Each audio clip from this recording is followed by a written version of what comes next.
Hello दोस्तों, स्वागत है हमारे यूट्यूब चैनल पर। नंबर वन राशि देखने में होगा बहुत बढ़िया होंगे। अगर आप भी बिहार बोर्ड से मैट्रिक का फाइनल परीक्षा 2026 में देने वाले हैं तो आपको पता ही होगा 17 फरवरी से आपका क्या हिंदी का पेपर है, जो प्रथम पाली और द्वितीय पाली।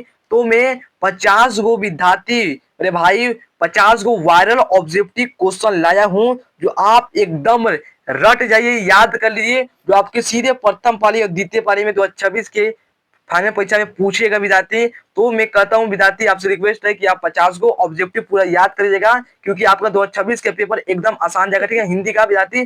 तो चलिए हम लोग इस वीडियो को आप लोग स्टार्ट करते हैं, ठीक है। पहला नंबर क्वेश्चन क्या कर रहा है, पंडित बिरजू महाराज का जन्म कहाँ हुआ था? तो याद रखिएगा, एक एक प्रश्न याद रखिएगा, लखनऊ में हुआ था। एक एक प्रश्न आप लोग मेरे साथ याद करते चलिए विद्यार्थी, आपके सीधे प्रथम पाली में और द्वितीय पाली में पूछेगा, ठीक है। चलिए एकदम पूछेगा विद्यार्थी। अब दूसरा का नंबर क्वेश्चन क्या कर रहा है, अवयव के रचनाकार है? तो याद देखिए, विकल्प नंबर क्या होगा, डी होगा क्या, अशोक वाजपेयी। इसमें 50 को वायरल ऑब्जेक्टिव लाए उस वीडियो में हम लोग देखेंगे, तो आप अपने दोस्तों के पास शेयर कर देंगे इस वीडियो को, और एक पैसा क्या करेंगे, लाइक भी कर दे, ठीक है। तीसरा का नंबर क्वेश्चन कर रहा है, श्रीनिवास जी का पूरा नाम क्या है? तो श्रीनिवास जी का पूरा नाम है, याद देखिए विकल्प नंबर क्या होगा, ये होगा मस्ती वेंकटेश वेंकार होगा, तीसरा का ऑप्शन नंबर ए, ठीक है विद्यार्थी। एकदम वायरल ऑब्जेक्टिव है, जो हिंदी का क्लास 10 का, ठीक है। मगम्मा कहाँ की रहने वाली थी? तो मगम्मा याद है क्या, विकल्प नंबर डी होगा क्या, डी क्या होगा, वेंकटपुर बेंगलोर, ठीक है ना, बेंगलोर, ठीक है ना, विकल्प क्या डी होगा। अब पांचवा नंबर क्वेश्चन क्या कर रहा है, मगम्मा को किसके साथ विवाद था? तो याद देखिए नजम्मा के साथ क्या था, विवाद था। पांचवा का ऑप्शन नंबर बी, ठीक है। चलिए इसमें मैं 50 को ऑब्जेक्टिव लाऊंगा, आपको शुरुआत में बता दिया, ठीक है। चलिए क्या है, दही वाली मगम्मा कहानी का कहानीकारक कौन है? तो याद है क्या, श्रीनिवास है, क्या होगा, 6 का ऑप्शन नंबर ए होगा। चलिए तो 7 नंबर देख लेते विद्यार्थी, 7 नंबर क्वेश्चन कर रहे हैं, दही वाली मगम्मा कहानी का प्रमुख पात्र कौन है? याद देगा मगम्मा, ठीक है, 7 का बी होगा। चलिए 8 नंबर क्वेश्चन क्या कर रहा है, कन्या विद्यालय में पढ़ने वाली लड़की जो बाद में पागल हो गई उसका नाम क्या था? याद है कुसुम नाम था, 8वां का ए हुआ, ठीक है। चलिए विद्यार्थी, आप अभी तक ठीक है लाइक नहीं की तो आप लाइक कर देगा, और अपने दोस्तों को बस क्या करेंगे मेरे भाई, आप शेयर कर देंगे, क्योंकि उनका भी हेल्प हो जाए, ठीक है। एक एक प्रश्न विद्यार्थी हमारे साथ याद कर लीजिए, रट लीजिए, एकदम आपके प्रथम पाली में और द्वितीय पाली में सीधे पूछेंगे, ठीक है, इसमें से एकदम पूछेगा, ठीक है। माँ कहानी किस भाषा से अनुदित है? तो याद है गुजराती भाषा, ठीक है। ऑप्शन नंबर क्या होगा, 9 का बी। ज्यादा मैं वीडियो को लंबा नहीं कर रहा तो स्पीड करता, ठीक है। नाखून क्यों बढ़ते हैं? कांट में बुरे ने सबसे बड़ी चीज किसे माना? तो प्रेम को माना, 10 का ए, ठीक है। चलिए नाखूनों का बढ़ना किसका परिणाम है? तो याद देखिए विकल्प में क्या होगा, बी होगा, ठीक है, मनुष्य की अंध सजाद वित्तिका का, ठीक है। चलिए अब देखिए 12 नंबर क्वेश्चन करें, आलोक पौ शीर्षक निबंध संग्रह किसकी रचना है? तो याद देखा हजारी प्रसाद द्विवेदी का, ठीक है, 12 का होगा, ठीक है। क्या करें, अनामा घास का पोथा उपन्यास किस लेखक की क्या कृति है? याद देखिए इनका भी क्या होगा, हजारी प्रसाद द्विवेदी होगा, क्या होगा, 13 नंबर का सही सटीक आंसर ए होगा, ठीक है। चलिए अब क्या करें, बाबा साहेब भीमराव अम्बेडकर का जन्म किस परिवार में हुआ था? तो याद देखिए दलित परिवार, ठीक है। विकल्प नंबर विद्यार्थी 14 का ए, और एक एक प्रश्न विद्यार्थी हिंदी का एक एक प्रश्न वायरल ऑब्जेक्टिव है, ठीक है विद्यार्थी, आप याद कर लीजिए, ठीक ना। अब क्या करें, 15 नंबर क्वेश्चन, मेघदूत का जर्मन पदा अनुवाद किसने किया? याद देखिए मैक्स मुलर ने, क्या होगा, 15 का ए, ठीक है। चलिए अभी क्या करें, 16 नंबर क्वेश्चन, मैक्स मुलर का जन्म आधुनिक जर्मनी के किस नगर में हुआ था? तो डेसाउ में हुआ था, 16 का ए, ठीक है। चलिए क्या करें, ही हितोपदेश और मेघदूत का जर्मन पदानुवाद किसने किया? तो याद देखिए ऑप्शन में क्या होगा, मैक्स मुलर ने, क्या होगा, 17 का भी क्या होगा, बी होगा विद्यार्थी, ठीक है। चलिए तो 28 नंबर क्वेश्चन कह रहे हैं, वारेन हेसी टंग्स को दारिस नामक सोने के सिक्के से भरा घड़ा कहाँ मिला? एकदम विद्यार्थी इंपोर्टेंट ऑब्जेक्टिव है, तो आप याद देखिए विकल्प नंबर आपका सी होगा, क्या होगा, वाराणसी में मिला, ठीक है। चलिए अब देखिए 19 नंबर क्या कर रहे हैं, सर विलियम जोन्स ने भारत की यात्रा कब की? तो 1783 ईस्वी में, विकल्प नंबर क्या होगा, डी होगा करेक्ट, ठीक है। चलिए 20 नंबर क्वेश्चन करें, और पहली बार हमारे चैनल पर आए तो हमारे चैनल को सब्सक्राइब करके ऑल पर प्रेस कर लीजिएगा, कि हर वीडियो का नोटिफिकेशन आपके पास जाएगा, ठीक है। चलिए कर लीजिएगा, नए हैं तो भारत से हम क्या सीखे पाठ में नए सिकंदर विशेषण किसके लिए प्रयुक्त हुआ? तो याद रखिएगा विकल्प नंबर आपका सटीक आंसर क्या होगा? सी होगा। वायु क्या माने युवा अंग्रेज अधिकारियों के लिए, ठीक ना। चलिए 21 नंबर क्वेश्चन कह रहे हैं मैक्स मुलर के मास्टर कौन कौन थे? तो याद रखिएगा डॉक्टर वली, ठीक है। 21 का भी अरे बहादुर पर कितने रुपए की चोरी का इल्जाम लगा? याद है 11 रुपए पर, ठीक है। 11 रुपए पर, ऑप्शन बी हो, ठीक है। बहादुर का पूरा नाम क्या था? बहादुर का पूरा नाम था दिल बहादुर, ठीक ना। 23 का बी हो। चलिए अब देखिए बहादुर शीर्षक कहानी के कहानीकार कौन है? तो याद देखिए ऑप्शन में क्या होगा? अमरकांत है।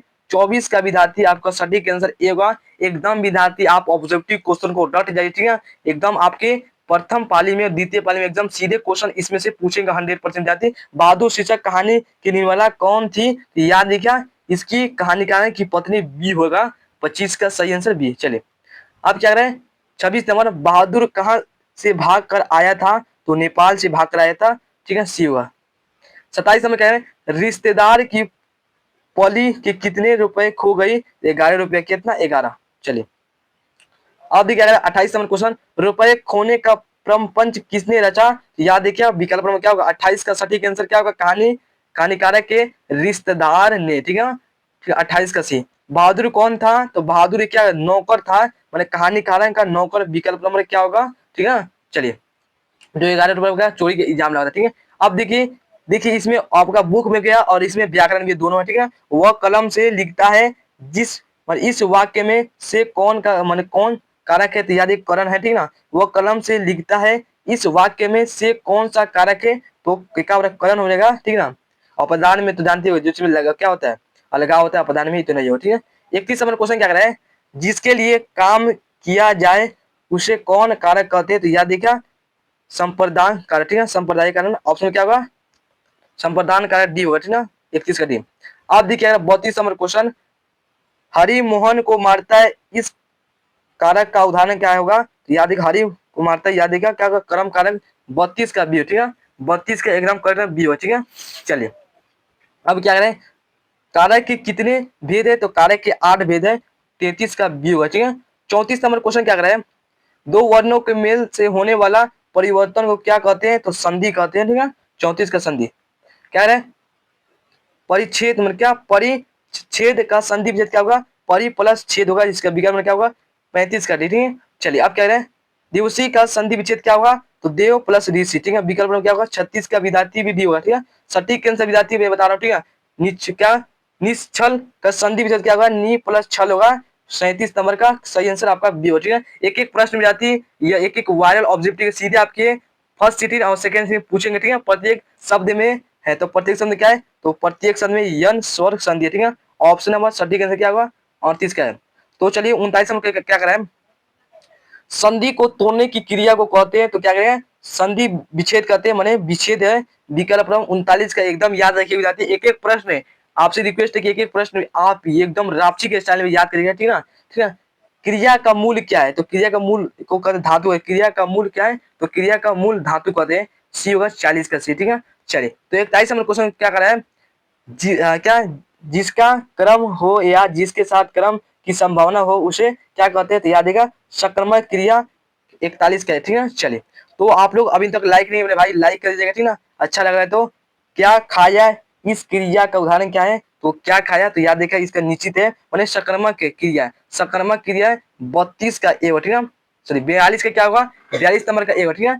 चलिए अभी वाला क्वेश्चन क्या कर रहे हैं 43 नंबर क्वेश्चन मोहन क्या किया मोहन मुझसे किताब लिखवाता है इस क्रिया का उदाहरण क्या है? मनमोहन मुझसे किताब लिखवाता है इस क्रिया का उदाहरण क्या है? तो याद देखिए सकर्मक क्रिया की निश्चित है कि लिखवा रहा है, ठीक है। 43 का क्या होगा? सी होगा। अभी क्या करें उत्पत्ति के दृष्टि से शब्द के प्रकार होते हैं। उत्पत्ति के दृष्टि से शब्द के प्रकार होते हैं तो 4 होता है। क्या होता है? डी होगा, ठीक है। 44 का एकदम सही आंसर क्या होगा? डी होगा। वैसे शब्द जिनका कोई अर्थ नहीं निकलता है वो क्या कहलाता है? जिनका अर्थ ही नहीं निकलेगा वो क्या कहलाएगा? निर्थक कहलाएगा, ठीक है। ऑप्शन नंबर 42 का बी होगा, ठीक है। अब भी क्या करें संस्कृत भाषा के शब्द जो हिंदी में प्रयुक्त होते हैं उन्हें क्या कहते हैं? तो याद रखिएगा तत्सम कहते हैं। 46 का क्या होगा? ऑप्शन नंबर ए होगा।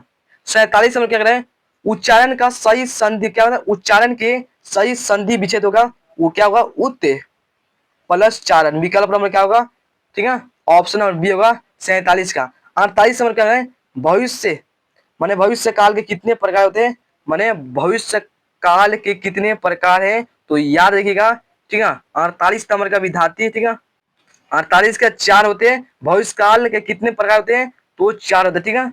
चलिए 48 का होगा। अब देखिए वाला क्वेश्चन क्या कर रहे हैं, भूतकाल के कितने प्रकार होते हैं, तो 6 होते हैं, ठीक ना। चलिए अब देखिए लास्ट क्वेश्चन, शुद्ध शब्द है तो शुद्ध शब्द क्या, प्रकृति के विद्यार्थी। हमने 50 गो ऑब्जेक्टिव करवा दिया, तो आप लोग ये 50 गो एकदम वायरल ऑब्जेक्टिव हिंदी का, तो विद्यार्थी 50 को उम्मीद करता हूँ आपको याद हो गया होगा। और बताइए कि इस ये वाला वीडियो कैसा लगा, अच्छा लगा है तो लाइक करेंगे, शेयर करेंगे, सब्सक्राइब करेंगे। फिर नेक्स्ट वीडियो में मिलता हूँ, ठीक है। तब तक के लिए जय हिंद, जय भारत, वंदे मातरम।